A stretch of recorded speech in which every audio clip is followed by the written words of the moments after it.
Nu pot să cred că Maxim te-a invitat după isteria pe care ai făcut-o data trecută, a spus Anastasia, judecându-le, clătinând din cap. Ce să mai zici? Are o inimă bună. Eu nu aș fi putut.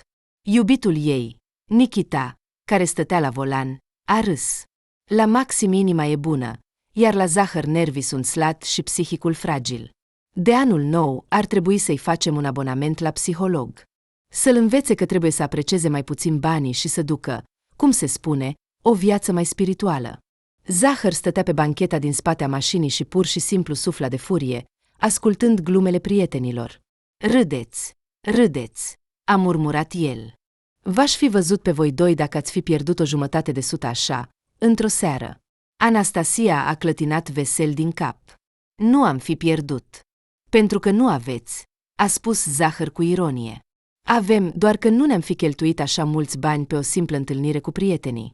Numai un idiot complet poate cheltui o astfel de sumă la pacher, a adăugat Nikita. Sau un nou îmbogățit. Sau un beat, a adăugat Anastasia. Se pare că asta se potrivește cel mai bine cu Zahăr. Dacă are o inimă atât de bună, de ce nu mi-a returnat banii? A întrebat Zahăr. Dacă Maxim e un drept, cum credeți voi, atunci 50.000 nu-i sunt de folos. Ei bine, nu l-am numit drept, a observat Anastasia. În plus, și lui Maxim îi trebuie ceva de care să trăiască. Acum e fără muncă. Poate că a lucrat vreodată, a râs Zahăr. Ce? Nu-i așa? S-a mirat Anastasia. Din câte știu, Maxim a lucrat înainte ca manager într-o firmă. El însuși a povestit. Apoi au început problemele personale și s-a dat afară. Probleme. A imitat Zahăr și s-a întors spre fereastră. Știți, e nou-nouț, iar voi spuneți că ați găsit o inimă bună. Anastasia s-a uitat la iubitul ei, care doar a ridicat din umeri. Tinerii au preferat să nu-i pună lui Zahăr întrebări suplimentare. Când nu era în dispoziție, era mai bine să nu te contrazici cu el. Zahăr își plimba degetul pe geam, desenând modele, ca un copil, și repeta același lucru, inimă bună. Poți muri de râs. Ești deja beat? A întrebat Anastasia. Poate că eu și Nikita vom merge la ziua lui Maxim singuri? Nu aș vrea să-i stric dispoziția cu fața ta nemulțumită. Degetul lui Zahăr s-a oprit brusc, fără a termina desenul. Privirea lui a devenit tensionată, ca unui câine de vânătoare, simțind urma. Ha! Spuneți că îi stricăm dispoziția, a spus el încet. De ce? Hai să-l bucurăm pe Maxim. Cum anume? A întrebat cu precauție Anastasia. Vom aduce o fată la sărbătoarea lui. Maxim știe cât timp a fost singur. De când s-a despărțit de soție, nici măcar nu se uită la femei. Poate că astăzi vom organiza viața personală? Așteaptă un pic. Profitând de faptul că mașina s-a oprit la semafor, Zahăr a ieșit din ea și a început să meargă. Nikita s-a uitat la Anastasia. Poate că ar fi mai bine să plecăm de aici? Să meargă pe jos. Dar ar fi fost nepoliticos. Ea a ridicat din umeri. Deci nu-mi place asta. Ce a gândit? Ceva fete. Unde s-a dus iar? Tinerii l-au urmărit pe prietenul lor și au văzut că s-a oprit lângă o bancă din parc. Pe ea stătea o fată într-o jachetă largă și uzată, strânsă ca o corb. Cred că Zahăr a decis să aducă o cerșetoare la sărbătoare, a constatat Nikita. Anastasia a suspinat. Asta era tot ce mai lipsea. Știam că, în semn de răzbunare pentru pierderea lui, va dori să strice totul. Crezi că Maxim ne va lăsa cu fata asta la ușă? Oare va deschide ușa? Probabil că ne va lăsa. Dar nu chiar atât de mult.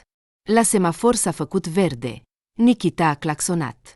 A ieșit pe fereastră și a strigat, m-am stricat. Scuze. Poate că ar fi fost mai bine să plecăm? A întrebat timid Anastasia. Și ce? Să-l lăsăm pe Zahăr aici? După așa ceva, mi-ar mânca toată mintea. Știi cum e? Prietenii priveau cu o față sumbră la pantomima care se desfășura în parc. Zahăr a scos din buzunar un portofel și a întins o bancnotă fetei. Ea s-a uitat mult timp la ea, gândindu-se dacă să o ia sau nu. Încă se îndoiește, a mormăit Nikita. Poate că nu va merge, a presupus Anastasia cu speranță.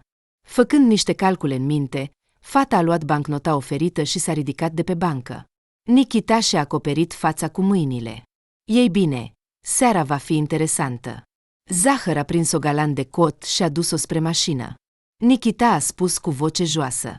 Ei bine, sper că e măcar curată. Zahăr a deschis ușa pentru fată și, cu tonul unui prezentator entuziast, a anunțat prietenii: permiteți-mi să vă prezint pe Polina. Vă rog să o iubiți și să o respectați. Foarte plăcut, a zâmbit slab Anastasia.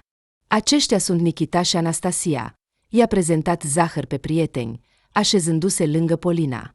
De fapt, sunt niște tit buni, doar că tăcuți. De ce? A întrebat Nikita cu un suspin adânc, pornind motorul. Pentru că stați cu ochii mari, ca doi idioți. Ce? Trebuie să vorbesc eu singur? Anastasia s-a adunat și a zâmbit deja mai sincer. Așa e. De când a început să împartă oamenii în clase și să comunice cu unii mai politicos decât cu alții? Scuzați-ne, Polina, a spus ea. Pur și simplu Zahăr e un visător. A decis brusc să te aducă la sărbătoare. A ieșit din mașină și s-a îndreptat spre tine. Nu ne-am planificat să luăm pe cineva altcineva. Dar eu am planificat. Zahăr a intervenit în conversație. Să sărbătorească Polina cu noi. Ție ce-ți pasă? Mai ales că tu singură vezi, are vremuri dificile acum, iar sărbătoritul nostru, cum ai spus tu, are o inimă bună, nu se va refuza să primească pe cineva aflat în dificultate. Polina nu a comentat deloc discuția lor, dar Anastasia a văzut după aspectul ei că Zahăr avea dreptate din prima până în ultima propoziție. În afară de jacheta uzată și puloverul la fel de uzat, cu scame, care se afla sub ea, când Polina a desfăcut fermoarul, purta blugi cu pete, se pare că a căzut într-o băltoacă. Părul Polinei nu fusese spălat de cine știe cât timp și nu fusese pieptănat și mai mult. Semăna cu un cuib de corb. Fața ei nu avea niciun strop de sânge, dar cel mai rău era privirea, detașată și oarecum goală. Inima Anastasiei a sărit. Poate că nu era bine să o invite pe fata asta la sărbătoare, dar ea avea evident nevoie de ajutor. Vii cu noi? A întrebat Anastasia cu un ton prietenos, dorind nu atât să primească un răspuns, cât să audă vocea străinei. Dar poate că, în plus, era și surdă. Polina a dat din cap. Spre surprinderea ei, era o voce negrăită. Polina vorbea încet și bâlând, ca o școlăriță care tocmai a terminat școala. Și părea că avea 25 de ani, nu mai mult. Dar cine era ea? Polina se uita fără nicio expresie pe fereastră, neascultând vorbele lui Zahăr, iar el continua să-i facă complimente lui Maxim. Sărbătoritul nostru este un om de mare suflet. Jur, Polina, nu vei regreta că ai venit cu noi. Acum ne vom așeza la masă, vom deschide o sticlă de șampanie. Sau preferi vodcă? Nu, doar vin, a spus Polina. E grozav, a observat Zahăr cu un ton exagerat de vesel. Permite-mi să întreb, alb sau roșu? Ce este? A spus Polina. Ea, în sfârșit, s-a uitat direct în ochii lui Zahăr, iar zâmbetul lui s-a ofilit puțin. S-a întors din nou spre fereastră și a murmurat ceva sarcastic. Anastasia nu a reușit să audă pe cine a ales el ca țintă de data aceasta, pe prietenul său din școală Maxim sau pe fata pe care o ducea acum în vizită dintr-o capriciu necunoscut. În tăcere deplină au ajuns la casa lui Maxim. Pe fața Polinei s-a reflectat o oarecare confuzie. Anastasia a întrebat-o cu compasiune. Ai mai fost pe aici înainte? Polina a dat din cap. Da, foarte de mult. Vocea ei suna acum răgușit. Se părea că fata era aproape să leșine. Poate că nu vrei să vii cu noi? A întrebat repede Nikita, profitând de situație. Dacă e ceva, nu insistăm. În legătură cu banii, nu trebuie să te îngrijorezi. Păstrează-i pentru tine. Zahăr se va descurca. Nu trebuie să inventezi glume prostești despre care nimeni nu a cerut. Hei, cum adică se va descurca? S-a revoltat el, și nu e nicio glumă. Pur și simplu am adus o prietenă pentru Maxim pentru seară. Vor sta la aceeași masă, se vor ține de mână. Ce e rău în asta? Că de obicei sărbătoritul invită el însuși oaspeții, nu invers, adică nu este obiceiul ca oaspeții să aducă pe cineva cu ei. Maxim, a repetat Polina. Da, a răspuns Anastasia. Este acel om la care am venit în vizită. Astăzi este ziua lui de naștere. Nu vrei să vii cu noi? A repetat Nikita cu speranță. Polina a dat din cap, ca și cum s-ar fi eliberat de o povară. Vreau, a spus ea, voi merge la sărbătorit cu voi. Ei bine, vezi, a adăugat Zahăr. Fata vrea, iar voi, oameni răi, vă plângeți de o bucată în plus de la masă, de parcă vouă vi-ar fi mai puțin. Nikita și Anastasia s-au privit confuzii. Zahăr a fost primul care a pornit spre intrare. Ei bine, mergeți sau nu?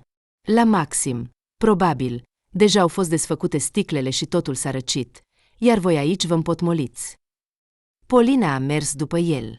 Anastasia a observat cu uimire schimbările care avuseseră loc în ea. Nu mai era fata care căzuse în transă pe care o văzuseră în mașină. În mersul ei se simțea încredere. Se părea că nu avea de gând să tacă și să stea modest într-un colț. Zahăr a apăsat butonul interfonului și a zâmbit Polinei. Ei bine, iată-ne și am ajuns. Știu, a dat din cap fata. Anastasia și Nikita s-au privit surprinși. Se crea impresia că fata cunoaște aceste locuri mult mai bine decât le părea la început. Cine?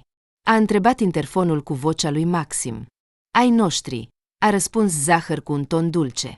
Rămânea doar să te întrebi cât de brusc s-a schimbat starea lui de spirit în ultimele 30 de minute.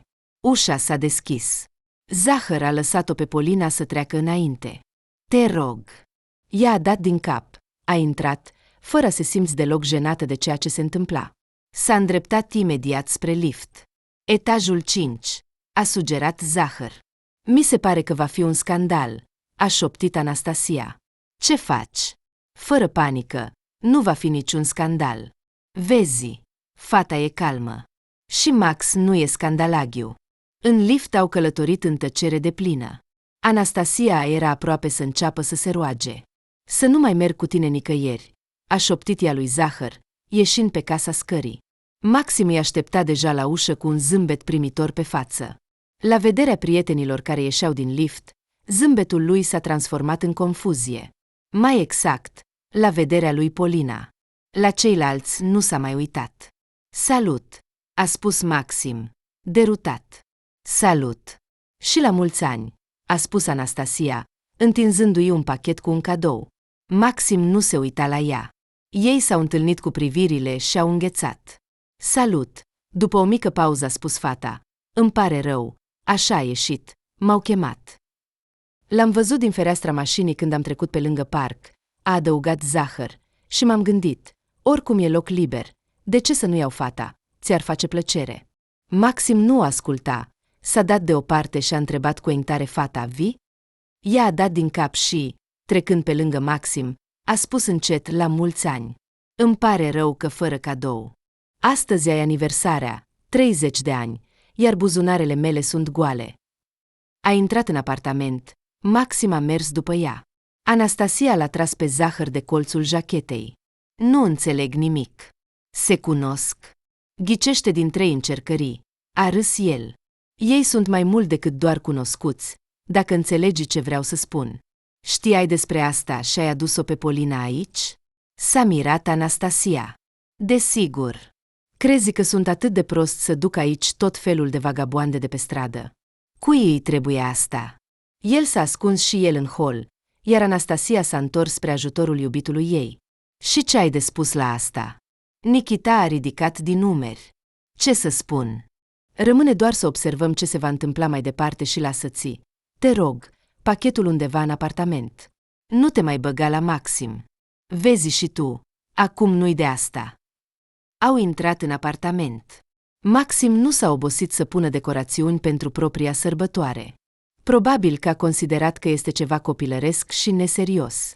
Totuși, tot timpul, puțin mai mult de un an, cât Anastasia și Nikita îl cunoșteau, el nu a creat impresia unei persoane care se îngrijea de detalii. Apartamentul lui era o simplă vizuină de burlac, nu foarte confortabilă, nu întotdeauna curată și cu siguranță nu semăna cu un loc în care ai vrea să trăiești. Anastasia nu înțelegea ce se întâmplă, dar nu-i plăcea să rămână acolo prea mult. Din acest apartament se simțea o disperare. Se părea că proprietarul său murise de mult în suflet, iar doar corpul său fizic mai era încă în viață, se ducea la muncă, tângea după ceva, pentru că așa trebuie. Anastasia și-a amintit privirea detașată a Polinei și a înțeles brusc. Iată ce au în comun acești doi. Se părea că niciunul dintre ei nu-i pasă de viitorul lor. Dar a fost mereu așa, sau a început după anumite evenimente despre care nici ea, nici Nikita nu știau nimic? Și pentru ce? Fata lui Maxim, a întrebat în șoaptă Anastasia lui Zahăr. Fosta, să aduci fosta iubita sărbătoritului la sărbătoare? N-am auzit nimic mai urât în viața mea. Ce e atât de urât? Nu înțeleg, s-a mirat Zahăr. Uită-te, totul e calm. În living, într-adevăr, la prima vedere, totul era în regulă. Polina se plimba prin camere, admirând picturile de pe pereți. Maxim stătea puțin mai departe și se simțea evident incomod. Se legăna de pe călcâie pe vârf și nu știa unde să-și pună mâinile, fie să le încrucișeze pe piept, fie să le pună în spate. Arăta extrem de nesigur. De unde e asta? A întrebat Polina, arătând spre peisajul în tonuri stinse, care reprezenta o livadă și o mică casă în depărtare. Asta e Franța, a răspuns Maxim. Am cumpărat-o într-un oraș provincial. Numele l-am uitat. Probabil că erai beat, a observat Zahăr. Maxim l-a privit cu o privire grea, care nu promitea nimic bun, dar nu a comentat pe marginea acestui subiect. Iar Polina, după ce a admirat un peisaj marin cu soarele scufundându-se în strodi roșii, a concluzionat: asta îmi place cel mai mult. Semăna cu soți. Zahăr nu putea să rămână indiferent, nu putea să nu facă un comentariu. Sau cu Anapa. Am fost acolo acum 2 ani. Hai să mergem deja la masă, a strigat nervos Anastasia. Îmi pare rău, Maxim, că mă ocup de casa ta, dar chiar hai să sărbătorim. El a dat din cap. Hai, pizza a fost deja adusă, alcoolul, sucul și altele sunt deja pe masă. Putem face ceai dacă cineva vrea. Aș bea negru, mulțumesc, a spus Polina. Mi-e foarte frig. Atunci poate mai bine vin? A propus Zahăr. Tu ai spus că îți place. Bei? S-a mirat Maxim. Fata s-a uitat la el cu o privire impasibilă și a dat din cap. Nu beau, m-am lăsat. Se pare că această frază l-a șocat pe Maxim. Nu l-a surprins că Polina s-a lăsat de băut, ci că ea a început vreodată.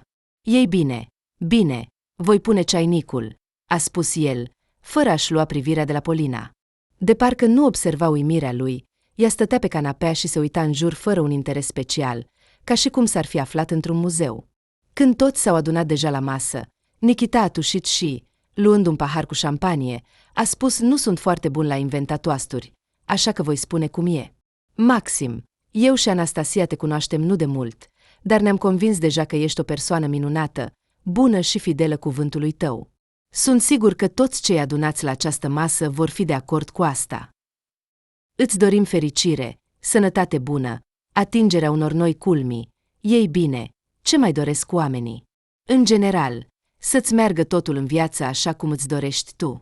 A ciocnit paharul cu Anastasia, s-a întors spre ceilalți, iar Maxim se uita doar la Polina. La mulți ani, a spus fata, ridicând și ea paharul.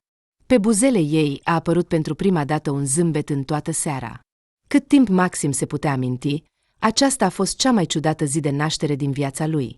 Toți oamenii adunați la masă îi erau cunoscuți. Problema era că acești oameni nu se cunoșteau între ei. Mai exact, se cunoșteau, dar superficial.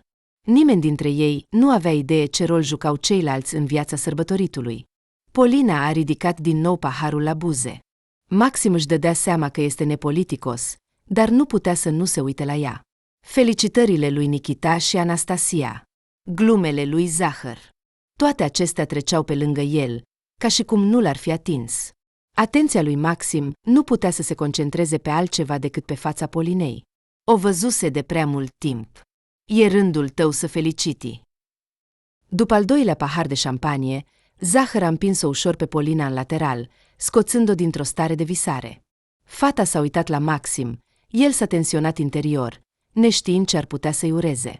Fii fericit, a spus simplu Polina și a băut pe nerăsuflate tot ce mai rămăsese. Așa de simplu. S-a mirat Zahăr. Fata a ridicat din umeri. De ce să complice totul? Fericirea este întotdeauna simplă. Nu necesită tot felul de brizbrizuri și aur. Cuvinte înțelepte, a murmurat Zahăr, aruncând o privire din colțul ochiului la Maxim. Ei bine, probabil că ai dreptate. Aurul nu a fost niciodată aici, doar niște străluciri ieftine. Au stat așa timp de 3 ore, fiecare încercând în zadar să dezghețe atmosfera în felul său. Anastasia, având o voce bună, a cântat o melodie. Nikita a decis să-i surprindă pe toți cu trucuri. Dar ceva nu a mers bine și spectacolul de circ s-a oprit pe drum. Au vorbit mult, au râs, deși râsul părea oarecum artificial. La ora 10, Anastasia s-a uitat la ceas și s-a scuzat. Probabil că vom pleca. Trebuie să ne trezim de vreme pentru muncă. A trebuit să mă amintesc, a spus Zahăr. Deși și eu, probabil, mă voi lua la revedere. Am și eu treabă. De natură personală. Toate privirile s-au îndreptat spre Polina. Ea a ridicat din umeri. Astăzi nu am unde să merg. Pot rămâne peste noapte. Maxim a tresărit și a dat repede din cap. Da, desigur, pot să dormi în camera mea, iar eu aici, pe canapea. Max, asta e cumva. Anastasia a încercat să protesteze, dar Zahăr a liniștit-o. De ce te comporți ca o guvernantă din romanele de dame? Ei sunt oameni maturi, se vor descurca singuri cum să fie. Hai să ne despărțim, iar voi, Zahăr a făcut cu mâna lui Maxim. Să aveți distracție plăcută. Distracți-vă fără noi. Maxim abia a așteptat să plece prietenii. S-a întors spre Polina și a spus: îmi pare rău pentru asta. Zahăr a fost întotdeauna așa. Mai întâi vorbește, apoi gândește. Îmi amintesc. Da, exact. Maxim se simțea stânjenit vorbind cu fata. A fi cunoscut cu ea și a face ca în fața altora să pară că nu este așa, era o sarcină destul de complicată. Deși prietenii păreau că au înțeles deja totul. Vrei să-ți aduc lenjerie curată? A întrebat el. Sau să mai stăm puțin? Să discutăm? Fata a dat din cap. Îmi pare rău. Sunt într-adevăr obosită. Hai să vorbim mâine. Acum vreau doar să dorm. Ei bine, atunci intră. S-a agitat Maxim în dormitor, mai departe pe coridor. Baia, îmi amintesc, a spus din nou Polina. Se părea că era gata să râdă de această agitație, dar râsul ar fi fost trist. Maxim a mers cu ea în cameră, a scos lenjeria din dulap, a adunat șosetele împrăștiate pe jos. Îmi pare rău că nu e curat aici. Nimic, în întuneric nu se vede, a spus Polina. În plus, și acasă aveam o situație numai bună. Niciodată nu o să cred, a spus Maxim. Erai o curățică. Ei bine, cuvântul cheie este era. Băutura schimbă totul și atitudinea față de curățenie. De asemenea, fără să se simtă jenată de Maxim, ea și-a scos puloverul, l-a pus pe spătarul scaunului, s-a strâns de frig, rămânând în maieu, și a întrebat: pot să fac duș, sau va fi deja prea mult?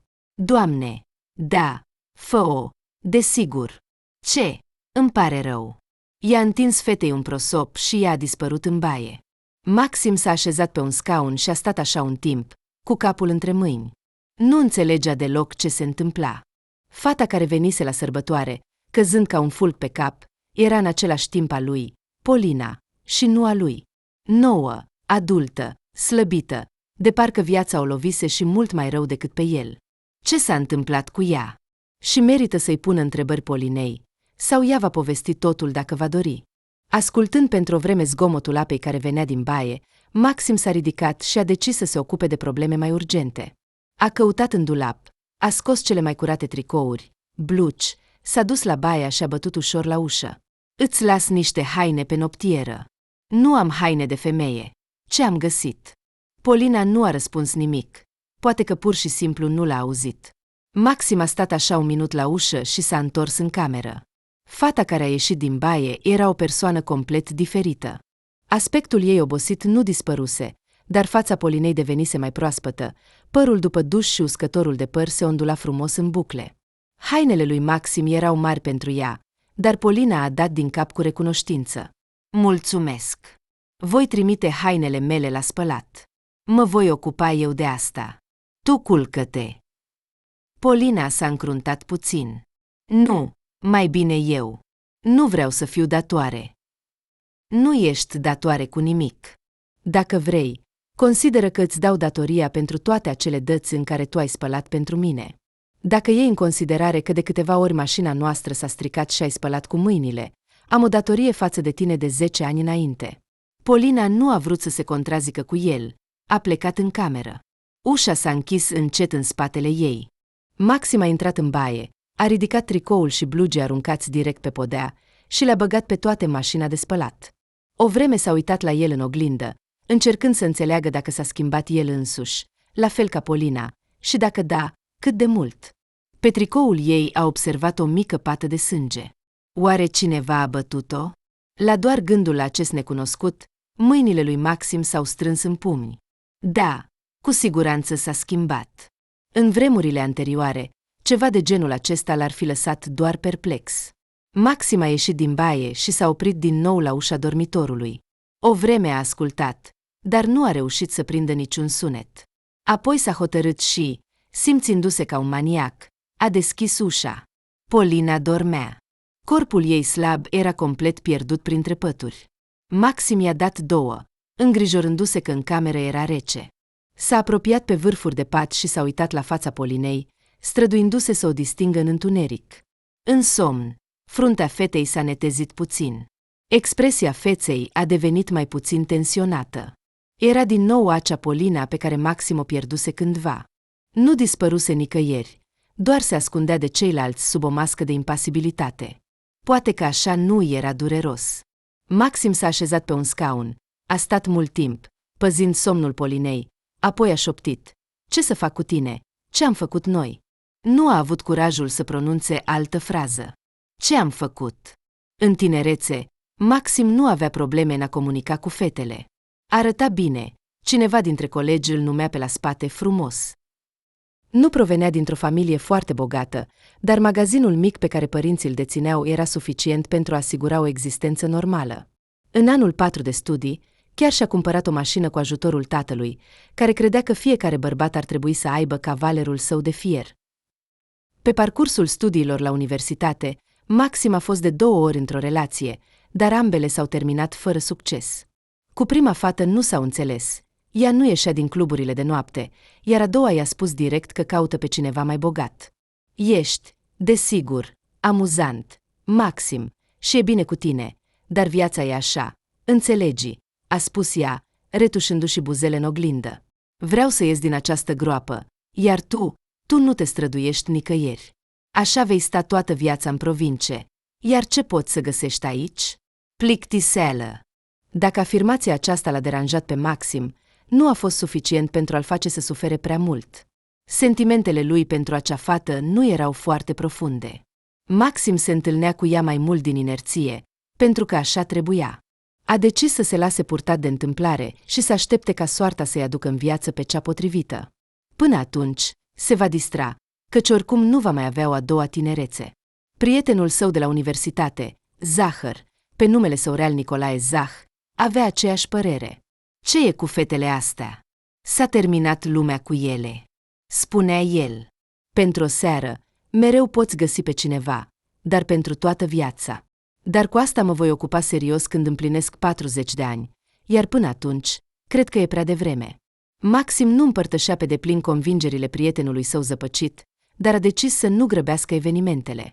Timpul dintre sesiuni, pe care Maxim reușea să-l încheie cu note destul de bune, îl petreceau la diverse petreceri, concerte sau chiar la pescuit.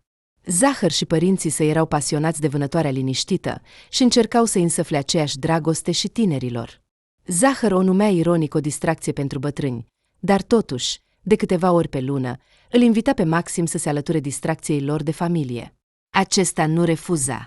În adâncul sufletului, Maxim simțea că toate acestea erau mult mai apropiate de sufletul său decât petrecerile și bețiile.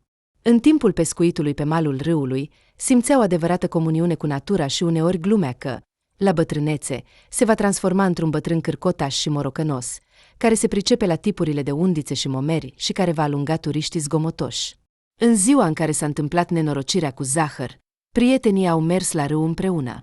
Bunicul lui Zahăr nu se simțea bine și a rămas acasă. Tatăl era plecat în delegație. Zahăr nu părea prea supărat din cauza celor întâmplate. Stăm doar noi doi, bem ceva, a spus el. Părinții mei doar vor fi plictisitori, așa că să-i lăsăm cu grijile lor. Zahăr a ales un alt loc, nu acela unde pescuiau de obicei, fie că astfel își exprima protestul, fie că voia cu adevărat să încerce ceva nou. Maxim a înțeles că prietenul său nu avea de gând să pescuiască încă de pe drum, când stătea la volan, iar Zahăr se îmbăta pe bancheta din spate. Nu strică?" a întrebat Maxim, când Zahăr a deschis a doua sticlă. Încă nu am ajuns." Prietenul a dat din mână cu dispreț. Lasă, e doar bere. Poate să te îmbete." Totuși, la sosirea la râu, Zahăr era deja puțin amețit, iar gândurile despre pescuit dispăruseră complet din capul său. Vreau să înot," a declarat el. E deja august. Vara se termină curând. Peștii pot fi prinși și sub gheață, dar eu nu sunt pregătit să mă arunc în apă." Maxim, care nu era atât de imprudent ca prietenul său, s-a uitat cu suspiciune la apă. Ești sigur că e sigur?" Aici, cu siguranță, nu s-a verificat fundul." Zahăr a ridicat ochii cu scepticism. Ce plictisitor! Copil al civilizației! Cum au notat strămoșii noștri în orice băltoacă, care le ieșea în cale, și nimic, au supraviețuit. A găsit cu ce să compare. Și nu au notat niciodată. În acele vremuri, natura nu fusese transformată într-o ghenă. Nici cuie, nici armătură nu zăceau pe fund. Maxim înțelegea perfect că prietenul nu va asculta și totuși încerca să-l convingă. Zahăr a dat din mână și a intrat în apă. Stai pe mal, creatură de uscat. Vin imediat. Maxim, supărat, s-a așezat pe un buștean, a deschis berea și s-a pregătit să se plictisească, observând înotul prietenului. Totuși, nu a trebuit să aștepte mult. Zahăr a însoțit intrarea sa în apă cu un strigăt ascuțit, care cu siguranță a speriat toată fauna din jur, și a început să se întoarcă pe mal. Ce s-a întâmplat? A sărit Maxim în picioare, răsturnând sticla. A prezis. O mizerie mi s-a înfipt în picior. Uite! Uită-te! Maxim s-a uitat la piciorul prietenului, din care curgea sânge, și a simțit o ușoară amețeală. A fost o descoperire pentru el.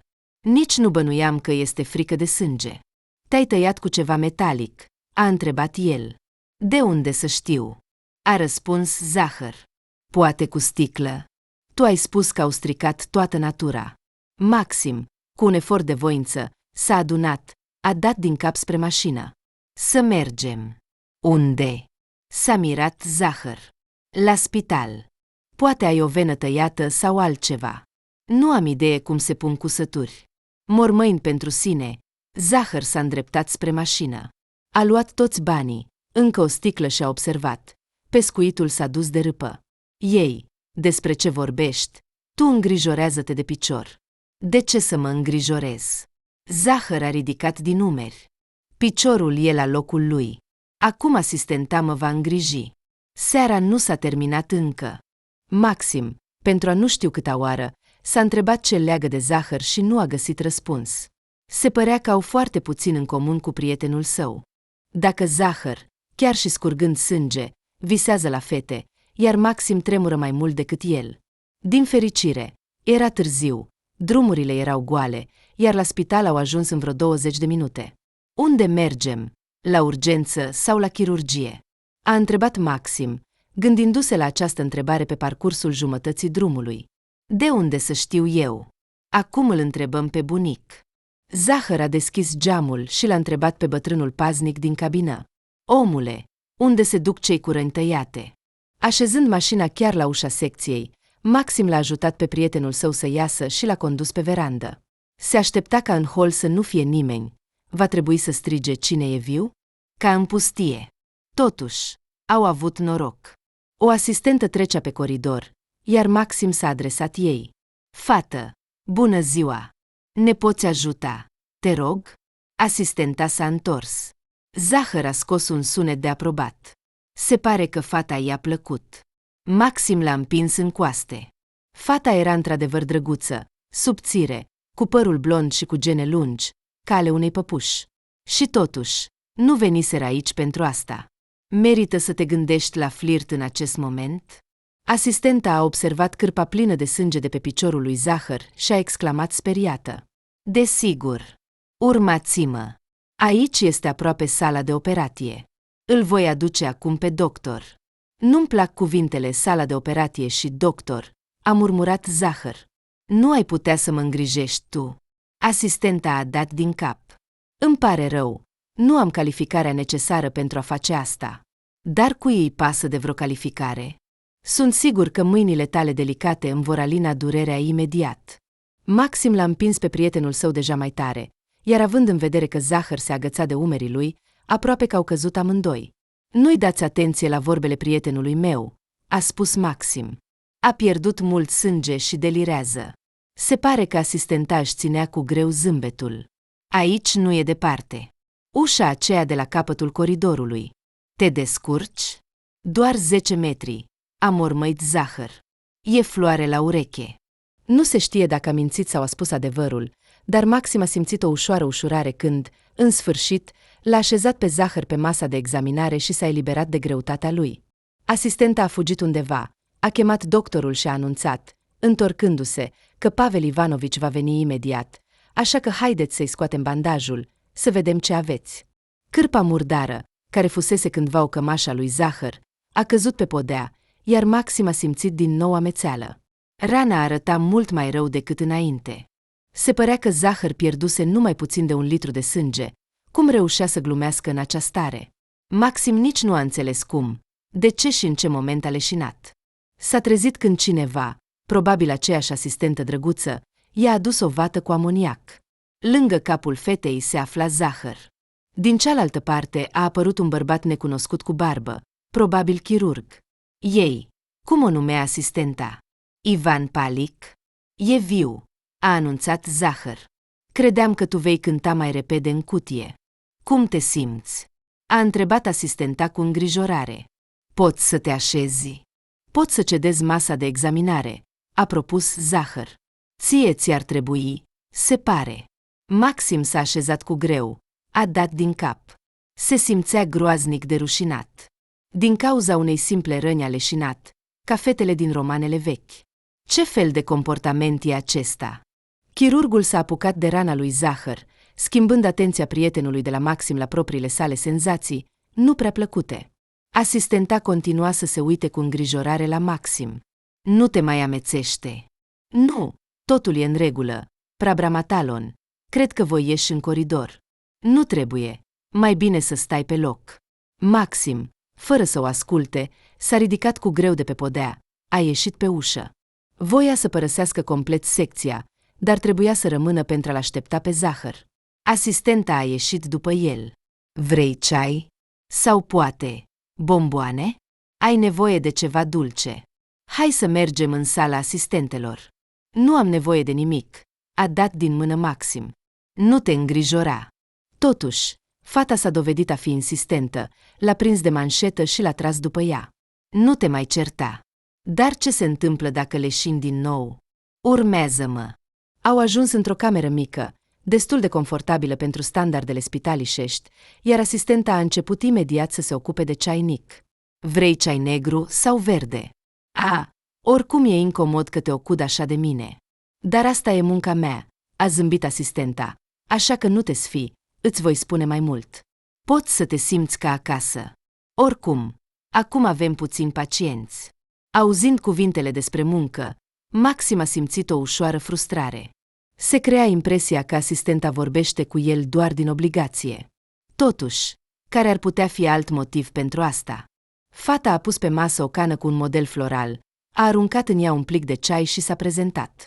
Eu sunt Polina, iar tu cum te cheamă? Maxim.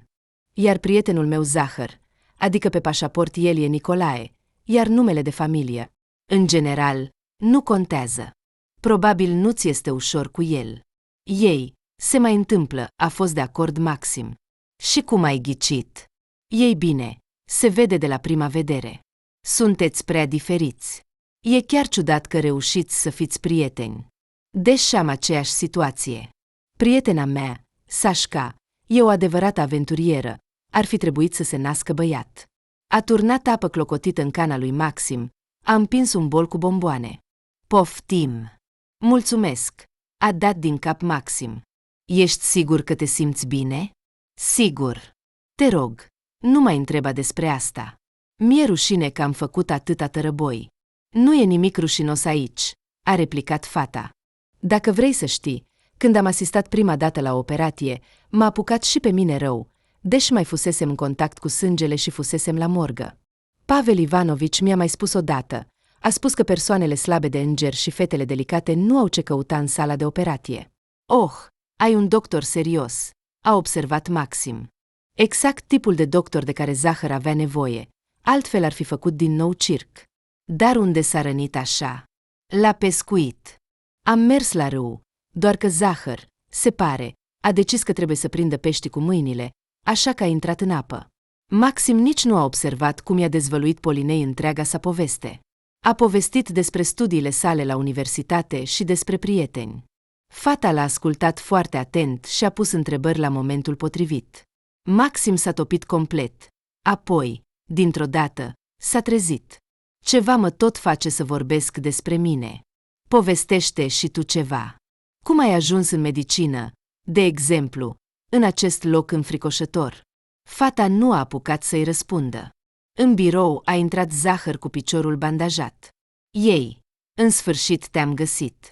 Credeam că va trebui să alerg pe toate etajele. Și tu ce? Te-au vindecat deja? A întrebat Maxim cu inima căzând.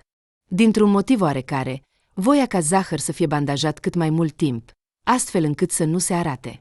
Prietenul a simțit tristețea din vocea lui și a confirmat. Da, din păcate pentru tine, nu m-au omorât acolo. Doctorul știe ce face. A spus că pot merge acasă, dar trebuie să mă prezint la pansamente, așa că hai. Maxim s-a ridicat de pe scaun și s-a uitat la Polina. Ei bine, trebuie să plecăm. Înțeleg, a dat din cap ea. Maxim a avut impresia că fata simte aceleași lucruri ca și el. Vrea să prelungească întâlnirea cât mai mult posibil. Pot să-ți iau numărul de telefon? A întrebat el. Niciodată această întrebare nu i-a fost atât de greu de pus lui Maxim. Poate, a răspuns Polina. Dar cu o condiție. Da, care va fi condiția? Vom folosi tu unul altuia. Nu sunt încă atât de experimentat în domeniul medical încât să dau pacienților numărul meu și să-i consult acasă, dar să comunicăm prietenește sunt de acord. Ieșind din birou, Maxim strângea telefonul în mână, ca și cum ar fi purtat o comoară. Zahăr, din nou agățat de umărul lui, a glumit. Vrei cu adevărat să comunici cu ea doar prietenește? Și ce, nimic mai mult? Maxim nu a dat atenție la această ironie.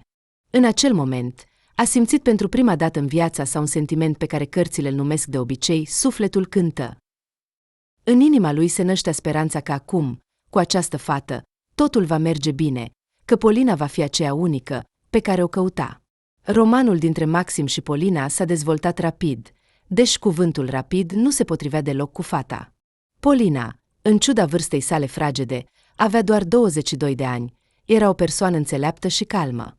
Nu se grăbea nicăieri, nu căuta strălucirea și distracțiile mondene și niciodată nu fusese în club, ceea ce l-a surprins foarte mult pe Maxim când a aflat. Fetele din trecutul său erau diferite. Ele erau atrase de sărbătoarea eternă. Polina, la fel ca el, era mai atrasă de distracțiile simple, cum ar fi plimbările pe malul apei, în pădure sau petrecerea timpului acasă vizionând un serial. O soție bună va ieși din ea, a observat mama lui Maxim, după ce a vorbit cu fata doar o singură dată.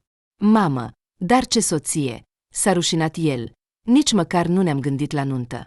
Dar ar fi timpul, a intervenit tatăl, eu și mama ta ne-am căsătorit când aveam 20 de ani. Și nimic, am trăit toată viața în armonie, iar tu ai deja 24 de ani, ai un loc de muncă, te vom ajuta cu apartamentul. Ascultând aceste vorbe, Maxim simțea emoții mai potrivite pentru un adolescent. Dorința de a se răzvrăti, de a le spune părinților că nu este treaba lor când și cu cine să se căsătorească. Polina îi plăcea lui Maxim, era îndrăgostit de fată, dar nu era complet sigur că acest lucru era suficient pentru a se căsători. Zahăr era sceptic în legătură cu relația lor. Ei bine, părinții tăi au dreptate în unele privințe, a observat el, când Maxim i-a spus despre conversația lor. O soție bună va ieși din Polina, Aș spune chiar că e bugetară. Nu-i trebuie cluburi, nici distracții, așa că nu va avea nevoie nici de haine scumpe, iar cosmeticele sunt de asemenea o lovitură pentru bugetul familiei. Nu vei avea unul. Ascultă, știe Polina să tricoteze? Fetele de tipul ei de obicei se pricep la asta. Se pare că știe, a murmurat Maxim, începând deja să regrete că a început această discuție. Știa că de la Zahăr nu va primi un sfat bun. Bunica ei i-a învățat-o. Dar cu atât mai mult este un avantaj. Va trebui să mergi mai rar la magazin. Îți va tricota șosete și pulovere, poate chiar și pantaloni de iarnă. Nu te vei îngheța când vei merge la pescuit. Dacă mai spui un cuvânt, îți voi pune aci pantaloni pe cap, a promis Maxim. Zahăr a izbucnit în râs. Amenințările prietenului nu l-au speriat deloc. Totuși, în cuvintele lui era un sens. Nu se putea nega. Polina a învățat cu adevărat multe de la bunica ei. Părinții ei au murit când era încă foarte mică.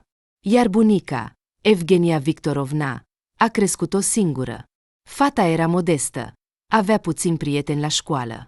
Nu e de mirare că vorbea mai mult cu bunica decât cu colegii. Iar aceasta a avut o influență uriașă asupra vieții ei. Maxim îi plăcea și lui Evgenia Victorovna. A intrat de câteva ori la Polina la ceai, iar femeia a vorbit cu el cu bunătate, fără a cădea, ca părinții lui Maxim, în întrebări stânjenitoare și sfaturi necerute.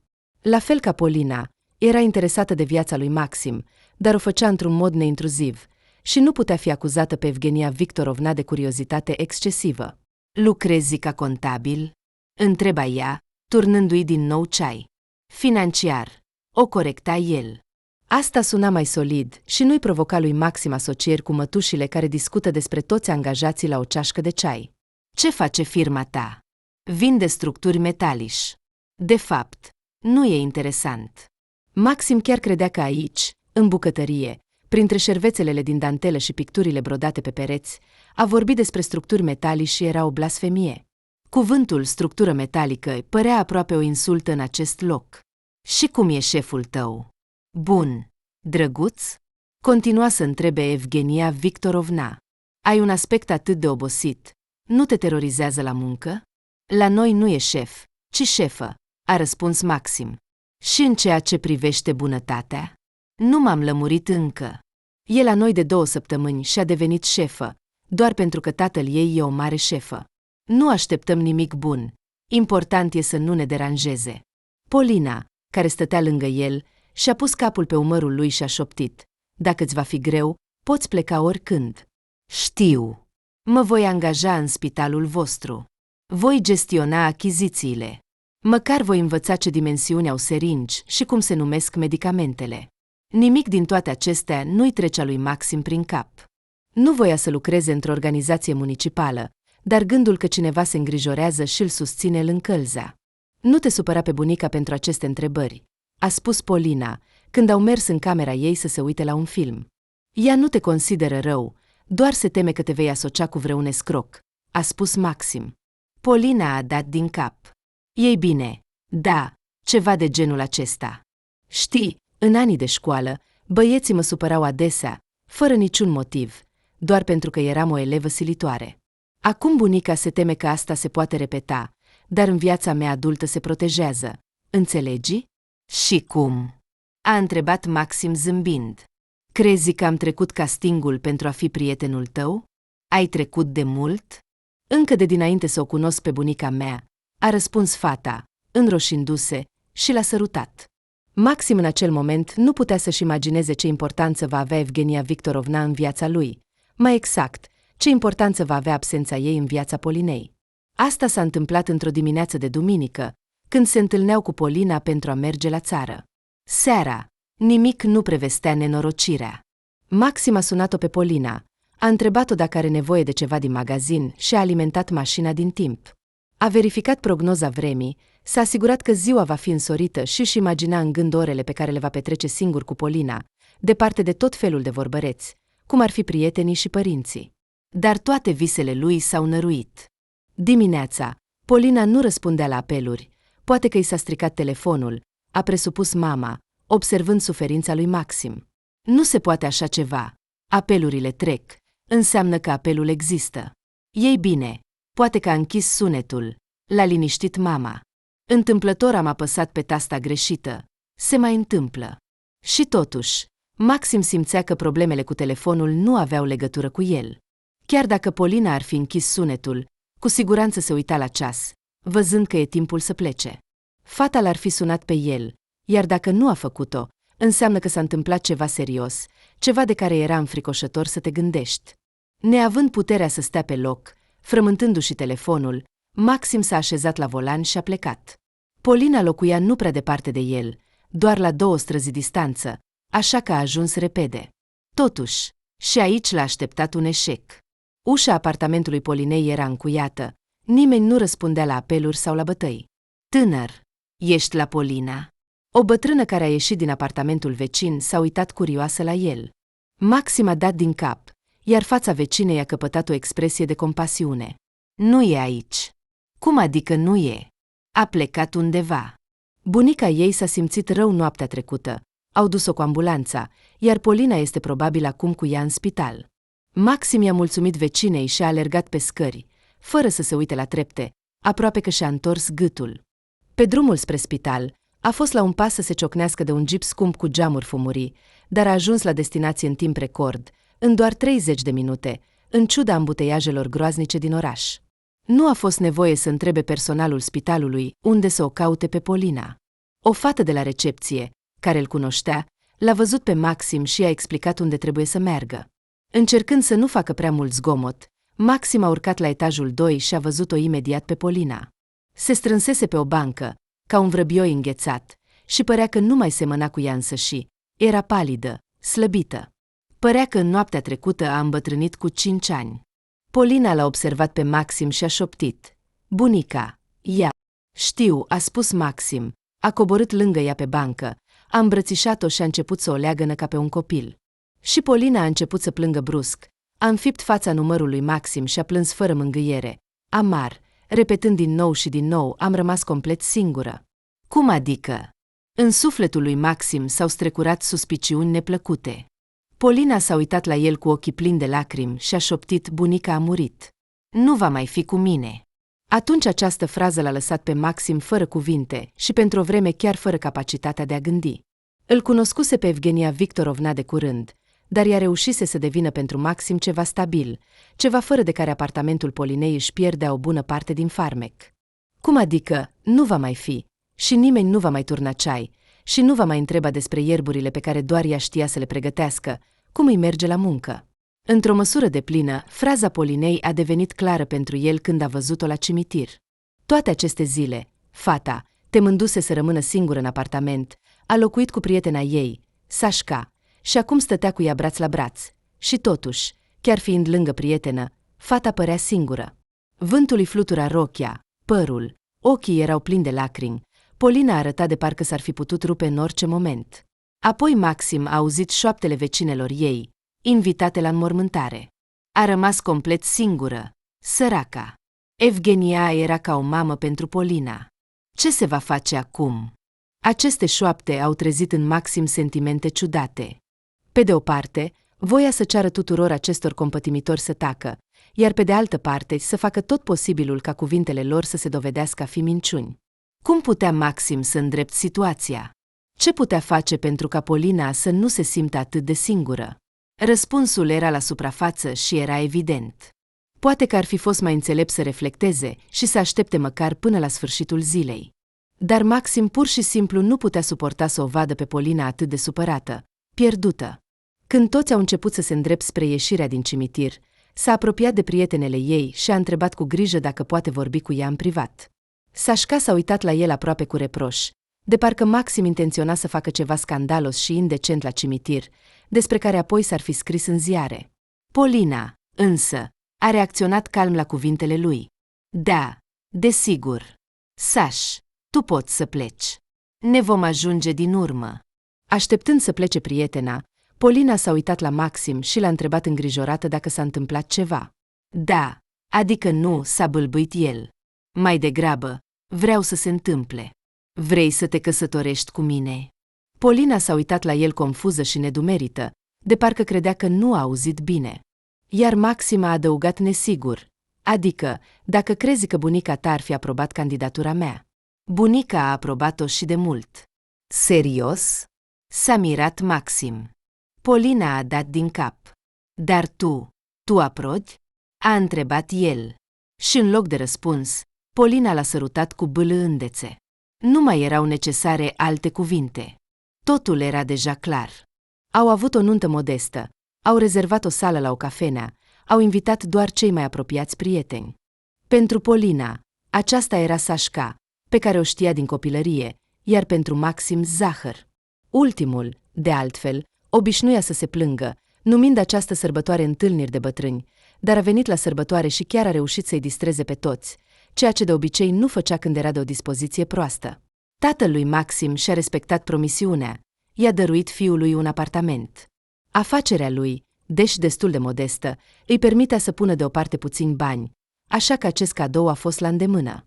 Apartamentul a fost foarte binevenit, pentru că în cel în care a crescut Polina îi era groaznic.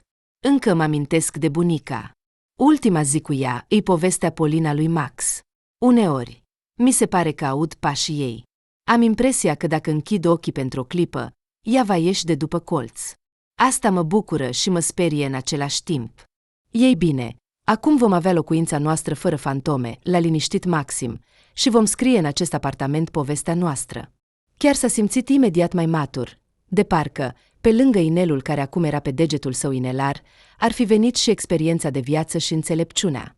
Maxim s-a hotărât ferm să construiască o familie puternică, așa cum a avut părinții săi, și să o facă pe Polina fericită. Ei bine, a mormăit Zahăr, observând activitatea neobișnuită a lui Maxim, care se hotărâse să facă reparații în apartament cu mâinile lui. Ei bine, vom vedea câte va ține, visătorule. Sugerez că mâinile mele nu sunt din locul potrivit? A întrebat Maxim. Nu mă refer la dorința ta stupidă de a acoperi lumea cu faianță, a spus Zahăr, ci la căsătorie. Nu e momentul potrivit. E prea devreme. Nu te-ai distrat suficient. Ei bine, asta e deja treaba mea, dacă m-am distrat sau nu. Dar vom vedea. Primul an după nuntă a trecut normal. Maxim și Polina trăiau aproape la fel ca înainte de nuntă, își petreceau seriile și weekendurile împreună, se plimbau, discutau despre filme, vorbeau despre muncă și se susțineau reciproc când ceva nu mergea bine. Maxim se îngrijora doar de un singur lucru, că nu reușește să-și ia concediu și să o ducă pe Polina undeva. A reușit să strângă bani, dar nu a reușit să găsească puțin timp. Tot timpul cineva ieșea în concediu de maternitate, la muncă apăreau forțe majore. Nu am nevoie de nicio călătorie, spunea Polina cu bâlâândețe, când Maxim se scuză pentru asta. Nici măcar nu ai văzut marea. O voi vedea cândva. Mă îngrijorez mai mult pentru tine. Ai nevoie de odihnă. Poate ar trebui să cauți un alt loc de muncă. O voi căuta, a promis Maxim. Și cu siguranță vom merge la mare. Trebuie să o vezi. E aproape la fel de albastră ca ochii tăi. Aproape, râdea Polina vesel. Sugerez că ochii mei sunt mai albaștri decât marea. De 100 de ori, o asigura Maxim. Polina s-a uitat pe fereastră, unde vremea mohorâtă de noiembrie tocmai se așezase, și a suspinat. Sașca va zbura în Turcia în 2 săptămâni. Singură. Da, s-a despărțit de iubitul ei. Ți-am spus. Vrea să se distragă. Mă invită cu ea. Atunci de ce nu mi-ai spus? S-a mirat Maxim. Mergi.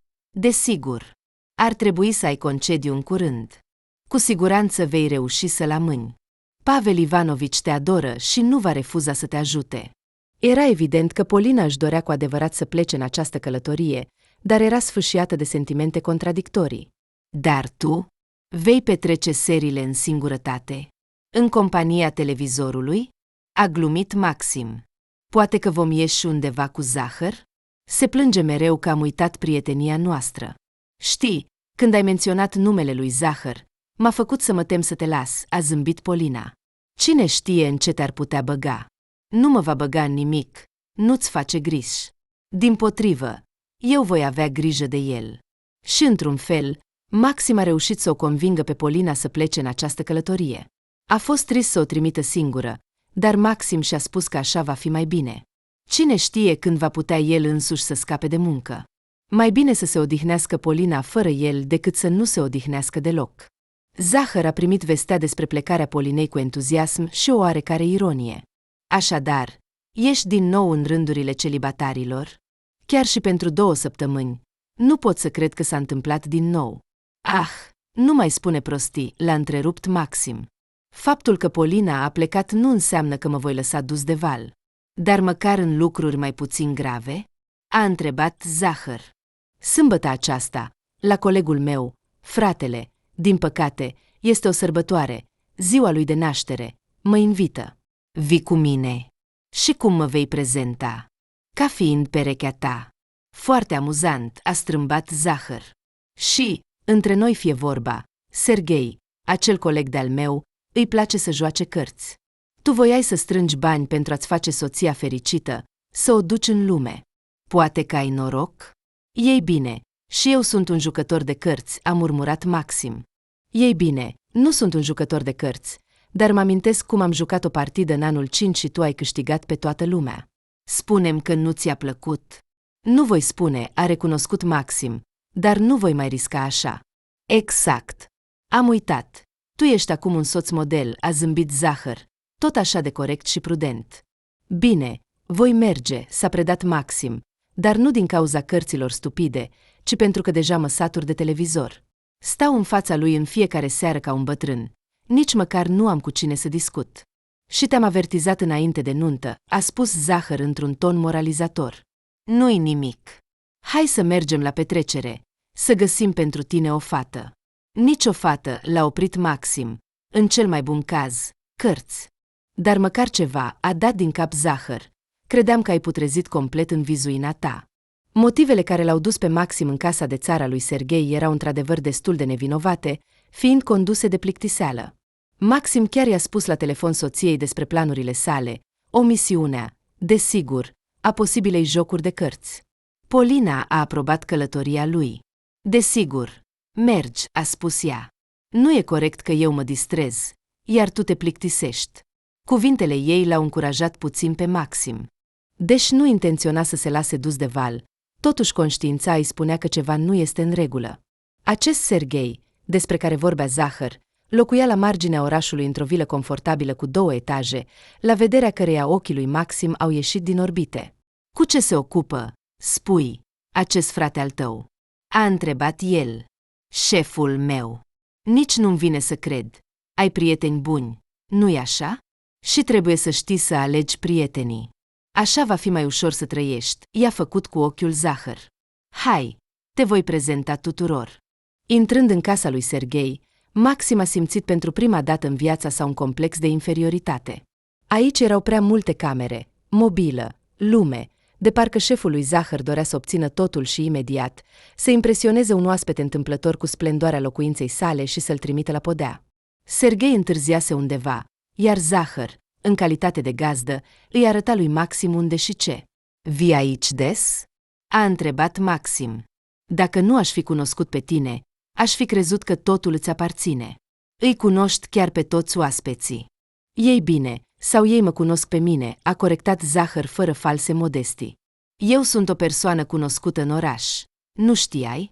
Iată-o pe Cristina. Trebuie neapărat să te cunoști cu ea. Hei, Cristina, vino aici. Văzând fata care s-a întors la strigătul prietenului său, Maxim a regretat că nu a rămas acasă în acea seară. Compania televizorului ar fi fost mai sigură decât această fată și de 100 de ori mai plăcută. Asta-mi lipsea, a murmurat el, văzând că fata se îndreaptă spre ei. Ce este? Aceasta este șefa mea, Novikova Cristina Olegovna, fiica șefului nostru. Dacă aș fi știut că va fi aici, aș fi rămas acasă. Da, a fost o surpriză, a mormăit Zahăr. Dar nu te pierde. Aici este la muncă, Cristina Olegovna, iar aici este doar Cristina. O fată de treabă. O să vezi. Fata s-a apropiat de ei, a salutat-o pe Zahăr și l-a privit pe Maxim cu un zâmbet. Se pare că ne cunoaștem deja? Da, se pare că da, a fost de acord el. Nu avea idee cum să se comporte cu șefa. Fata chiar nu semăna cu Cristina Olegovna, la care era obișnuit. Tot timpul certa pe cineva, îmbrăcat în costum strict, Acum era îmbrăcat într-o fustă scurtă și un top de culoare stridentă, s-a transformat complet. Dar cel mai important era zâmbetul. Maxim nu bănuia că Cristina, în principiu, poate zâmbi, cu atât mai puțin atât de strălucitor ca acum. Și voi să vă cunoașteți din nou, a propus Zahăr, altfel te-a numit Cristina Olegovna, îți dai seama. Dar asta era tot ce mai lipsea. Cristina a râs cu voce tare. Nu mai face așa. Nu vreau să mă simt ca o bunică. Numai Cristina, a ordonat Zahăr. Bine. Maxim se simțea incomod. Dorința de a fugi nu a dispărut, dar cum să facă asta mai ușor, nu își dădea seama încă. Și tu numește-le Max, a ordonat Zahăr lui Cristina, de parcă vă comportați ca niște copii. Sunteți deja oameni mari. Zahăr s-a întors să salute pe cineva, iar apoi a dispărut în mulțime, iar Maxim s-a simțit abandonat. Și prietenul tău are dreptate, a spus brusc Cristina. Hai să uităm de muncă, de birocrație și de alte prostii și să ne distrăm bine. Prostii? Maxim a zâmbit neașteptat. Când săptămâna trecută nu ți-a plăcut o cifră din raportul meu, de ce nu ai considerat că este o prostie? Nu mă numi cu dumneavoastră, a cerut Cristina. Vreau să mă distrez. Hai să bem ceva. Ce zici de șampanie? Maxim, care promisese să nu bea în acea seară, era într-o panică ușoară, dar nu putea găsi un motiv pentru a refuza, cu atât mai puțin pentru a refuza șefa sa, pe care în birou, altfel decât tirană, nimeni nu o numea. Desigur. Cristina i-a întins un pahar. Maxim a eitat, dar totuși l-a acceptat. La urma urmei, nu intenționa să bea cu ea ca și cum ar fi fost la o petrecere. Ei bine, pentru cunoașterea noastră.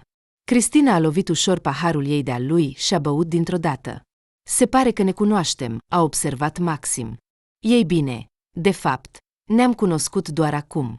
Știu ce povești circulă despre mine. Povești? A întrebat Maxim. Da, că am devenit șefă la 28 de ani doar prin relații, că am avut o aventură cu un inspector din Moscova. Da, ce să mai spun, știu chiar și cum mă numiți. Și cum? A întrebat Maxim, roșind. Nu vreau să repet. Sunt cuvinte urâte. Of! Hai să dansăm mai bine. Aceasta este melodia mea preferată. Maxim s-a uitat în jur. Camera chiar se transforma într-un ring de dans. Mobilierul era mutat în colțuri, iar în centru începeau să iasă cupluri. Ei bine, hai să dansăm. Puțin ezitând, a fost de acord Maxim.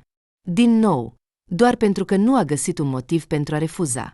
Și dansul, ca prin minune, s-a dovedit a fi lent. Cristina i-a învăluit gâtul lui Maxim și și-a închis parțial ochii, complet absorbită de melodie. Maxim se bucura din toată inima că Polina se află la mii de kilometri distanță de el și nu poate vedea toate acestea, pentru că, în câteva momente, dansul lor ar putea fi considerat o trădare. Era aproape fericit când cineva a început să vorbească despre Pacher și a spus prea repede, eu vreau să particip. Tu. Cristina s-a uitat la el surprinsă. Expresia feței fetei l-a deranjat pe Maxim. Se crea impresia că Cristina îl consideră un simplu angajat de birou, incapabil de fapte riscante. Ei bine, a confirmat el, vreau să câștig niște bani, salariul nu va veni prea curând. O piatră în grădina mea, a zâmbit Cristina. Bine, atunci particip și eu. Și e puțin probabil să câștigi. Asta vom vedea. Ajungând la masa de cărți, Maxim a simțit o liniște ciudată. Mai bine să piardă, decât să fie departe de această persoană insistentă. Cristina s-a așezat la câteva locuri distanță de el, continuând să zâmbească sarcastic. Așteptările ei de victorie ușoară nu s-au împlinit. Maxim nu avea un respect deosebit pentru jocurile de cărți și pentru cei care joacă, dar la Pacher, dintr-un motiv oarecare, avea noroc, iar Cristina s-a dovedit a fi o ghinionistă în acea seară. Am înțeles totul, a declarat ea supărată, când masa de cărți a fost strânsă. Ești un jucător de cărți. Nu, deloc, a obiectat Maxim. Sunt cel mai cinstit om din lume. Cristina l-a privit atent și l-a sărutat brusc pe obraz. Îți mulțumesc, om cinstit. Astăzi m-am distrat. A zâmbit la revedere și s-a îndreptat spre uși, iar Maxim a rămas perplex și a privit-o cum pleacă. Ei bine, văd că v-ați înțeles, a observat Zahăr, apropiindu-se de el. Ce înțelegere! Ai văzut cum se comportă? S-a revoltat Maxim. Tu m-ai băgat în asta.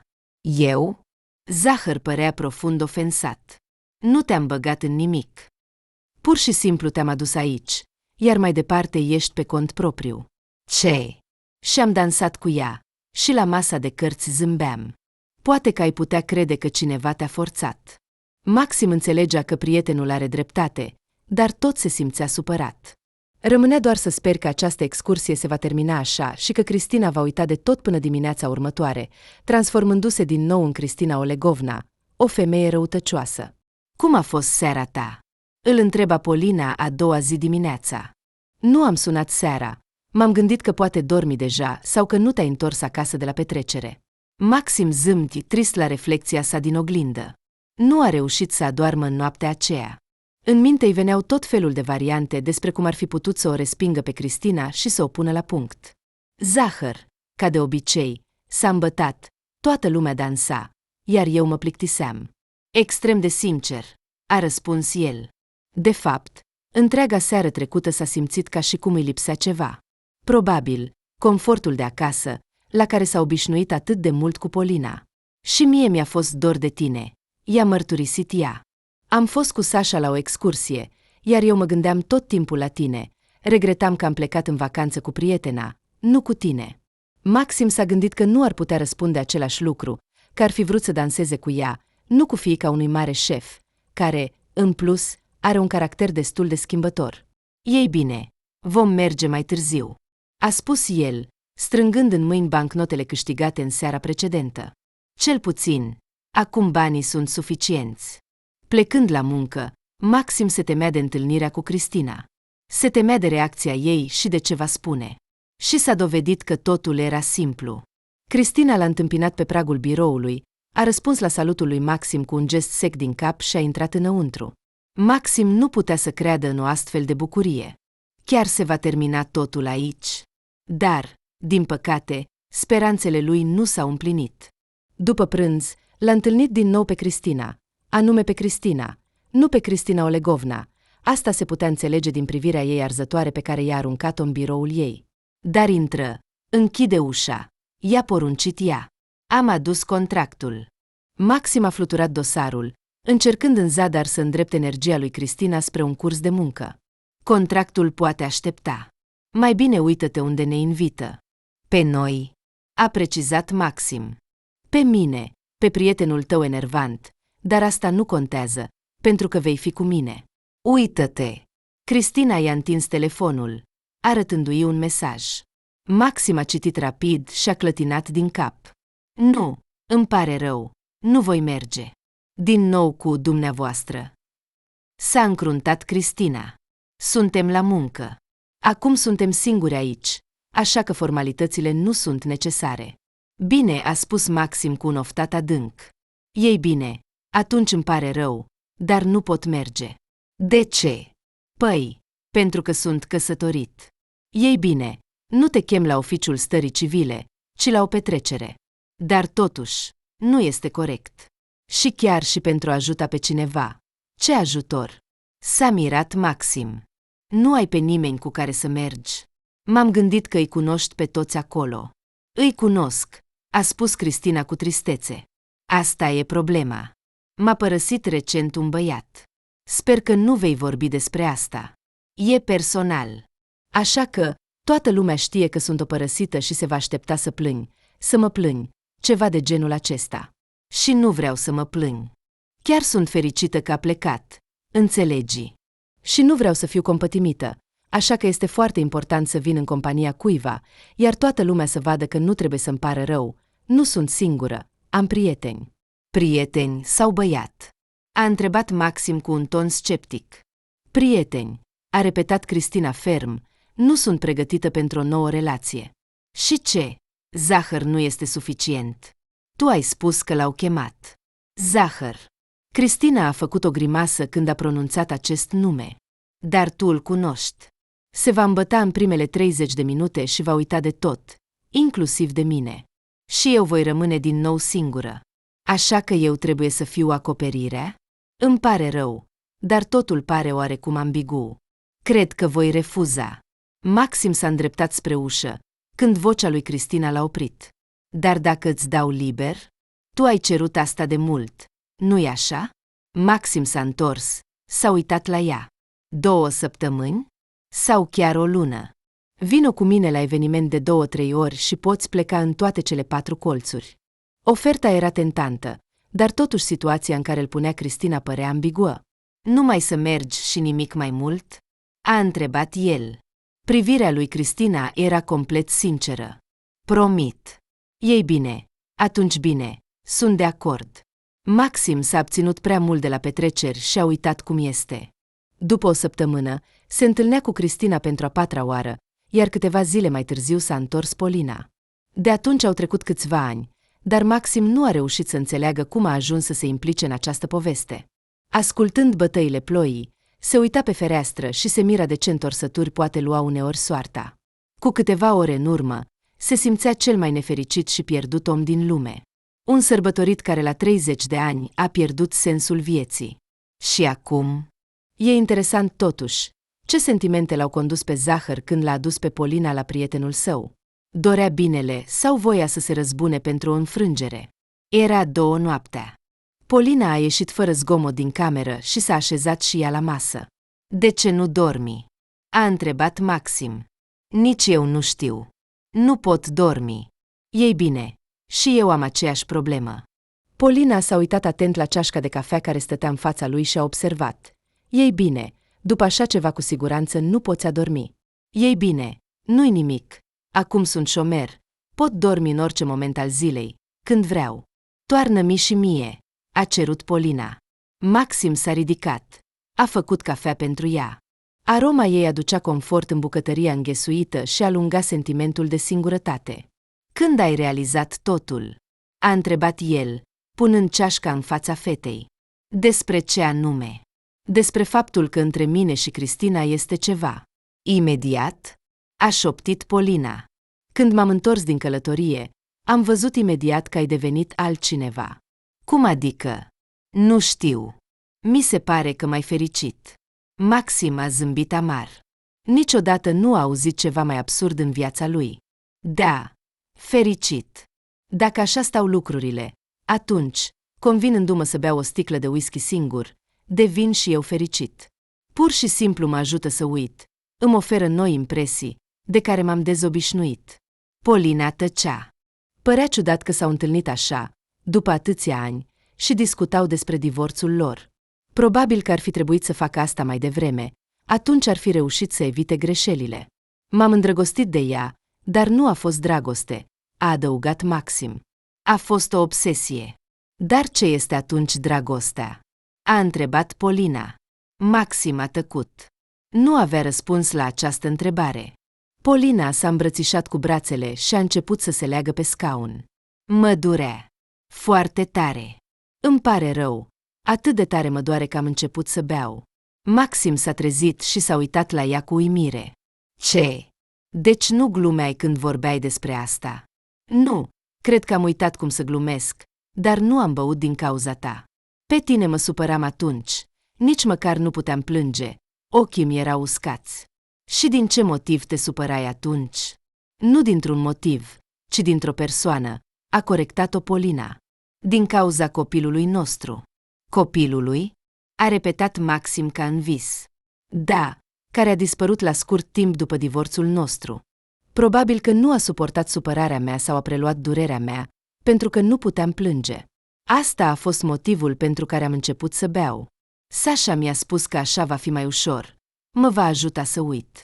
Copilul, a repetat Maxim deja cu furie, aruncând ceașca goală în perete. Ce prost sunt! Polina nici măcar nu s-a mișcat, observând această furie. Maxim s-a uitat la ea. De ce nu mi-ai spus despre asta? La început nu am vrut să te deranjez. M-am gândit că vei fi fericit, cu altcineva. Apoi a fost prea târziu. Copilul oricum nu mai putea fi adus înapoi. Maxim s-a ridicat de pe scaun și a început să măsoare bucătăria cu pași. Amintirile, una mai rea decât alta, îi veneau clare, de parcă totul s-ar fi întâmplat ieri. Știi ce mi-a spus tatăl meu când a aflat că ne divorțăm? A întrebat el. A spus că sunt un idiot complet, că refuz să renunț la o femeie ca tine. Am încercat să mă apăr. Am spus că tu m-ai părăsit. Dar, de fapt, toate acestea erau doar încercări de a mă apăra. Știam că sunt vinovat față de tine, dar nu aveam idee cum să-ți cer iertare. Toată această mândrie blestemată, nici nu îmi puteam imagina cât de greu este să spui cuvântul îmi pare rău. V-ați căsătorit? A întrebat Polina. Noi? Cu Cristina. Da, mai exact. Ea aproape că m-a forțat să mă căsătoresc cu ea. O scuză proastă. Înțeleg, dar în acel moment nu-mi păsa. Ai aflat despre Cristina și ai plecat de lângă mine, iar eu am rămas singur. Și asta s-a dovedit a fi înfricoșător. Acum înțeleg cam ce ai simțit când a murit bunica ta. A pierde pe cineva este foarte greu. Și cum ați trăit? Am trăit? Maxim a zâmbit. Ei bine, la început, nu ascund, a fost distractiv. Am vrut să uit, așa că am acceptat orice aventură pe care Cristina o propunea, ce nu am organizat în oraș. Cu banii ei, totul era posibil. Odată, chiar am avut un accident. Ne-am descurcat, de fapt, cu o sperietură ușoară. Dar de ce ați divorțat?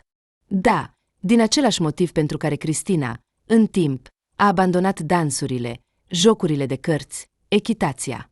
Se aprindea repede pentru orice, dar interesul ei se stingea la fel de repede. Eu eram pentru Cristina doar o jucărie, iar după 3 ani și-a găsit o nouă jucărie, un străin, dacă nu mă înșel. Am pierdut soția, locul de muncă și, probabil, sensul vieții. Deși l-am pierdut mai întâi, încă de când ai plecat de lângă mine. Maxim a eitat o clipă, apoi a adăugat îmi pare rău. Și pentru ce cer iertare? L-a întrebat Polina.